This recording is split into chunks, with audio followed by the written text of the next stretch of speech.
Hey, Steve at Treviso Realty. Happy Monday morning. Just a real quick update on the market. Current inventory all through Southwest Florida, 20,790 units. So up since the last week, we're about 19,350 units. That's fine. Closed sales, we're up 50, so we're at 350. I mean, if you put that in percentage form, I mean, you'll get a better picture of that. So that's like 16% more sales in the last week, which is great. But also remember, those are the closed properties, so they have to go under pending with contingencies to pending, then to close. So it's a long process. So if we kind of looked at what's pending over last week compared to the week prior, we had 333 pending sales, pending with contingencies, and then 243 pending, which are getting ready for closing. So this all morphed probably like 30% since last week in an upward direction. Clearly, there's more sales happening.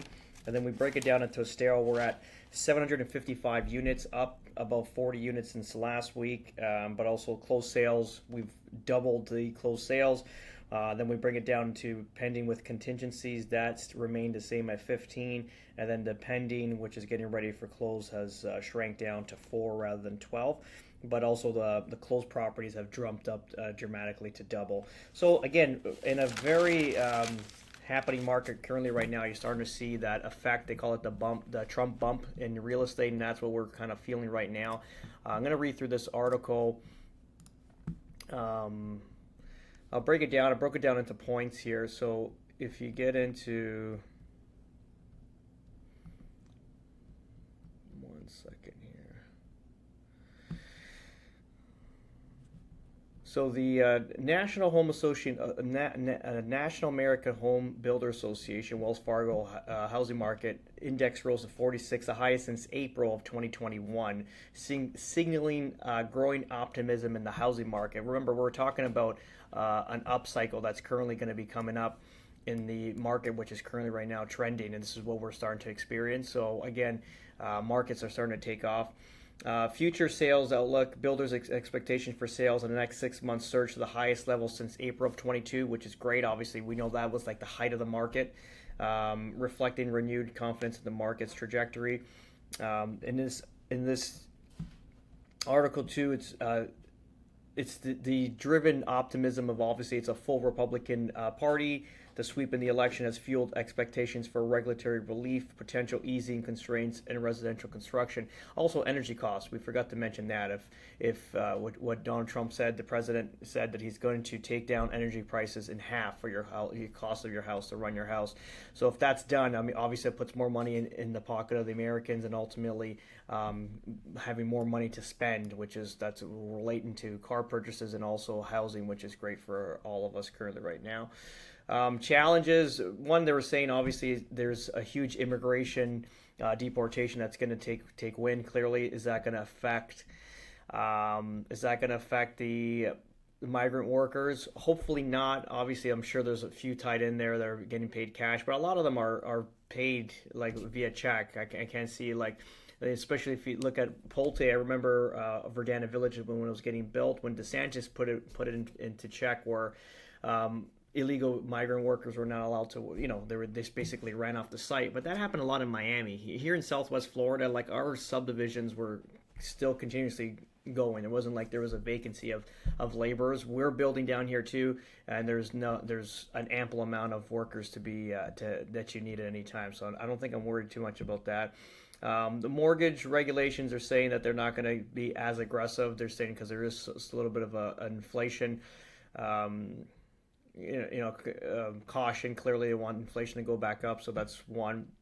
But also, if you kind of look at the housing, the builders themselves are reducing prices. So it says here, with mortgage rates remaining high, nearly a third of builders had to cut prices to lure buyers in for November. And 60% of firms were offering sales incentives. National American Home Builders Association said the average price cut was 5 down to 6%, which we did feel. If you kind of see, if you're on any list of mine or any of the builders, you'll see prices have come down. And the incentives, I'll just read one from Verdana Village now. If you get into like an Echelon series, which is the larger model, 66-foot lots, they're offering $60,000 towards total options with a minimum spend of $60K in options. It's these things have all kind of work out the same. Prices have did come down for sure since we bought, but they're all relatively the same. Before they used to attack the keep the building prices high and attack the home site. Now they've gone in reverse. Um, all the way down to, let's say, a scenic series, a 42 footer. So they're giving you 20. So that's the smallest model. That's gonna, like, obviously in a 42-foot lot. That's usually a Contour, a Hallmark, or then you can get into like the trail side, like the two-story versions of the scenics. And they're giving you $25,000 towards options with a minimal spend of 25K. Excludes pools clearly. But again, when you're in there negotiating, we can do a better job. Clearly, we can kind of get this down to where there's the least amount of fat in the bone, where it gets you the best deal possible. But at the same time, when is the right time to buy? Clearly, we know that we're going to be in an upcycle. It's not a question. It's just, when do you buy? When do you pull the trigger? That's the main goal. We're looking also for us, once we sell off the spec build, we're going to obviously go into 3 more builds right at the same time. And then at the end of 25, I'd like to, even before, hopefully have a deposit on a new build. Just something like for retirement's sake, to create a little bit of passive income. I found like the townhouses are pretty good return on investment, especially in Cranes Landing. That's in North Fort Myers. You can buy one for like $250,000, rent them out between $1,800 and $2,000 per month.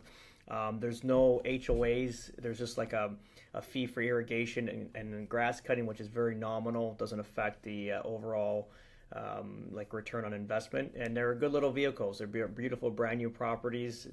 In the area there, you can kind of tell that it's people that live there, work in that community. It's more of like a family oriented. It's not like, let's say, Verdana or River Creek or any of these new communities, Esplanade, where it's a lot, you're going to have a fraction of snowbirds in there, like 20-30%, where houses are vacant, and then some people live there full time, some people live there 6 months on. Young families, elder people, middle-aged people, like empty nesters.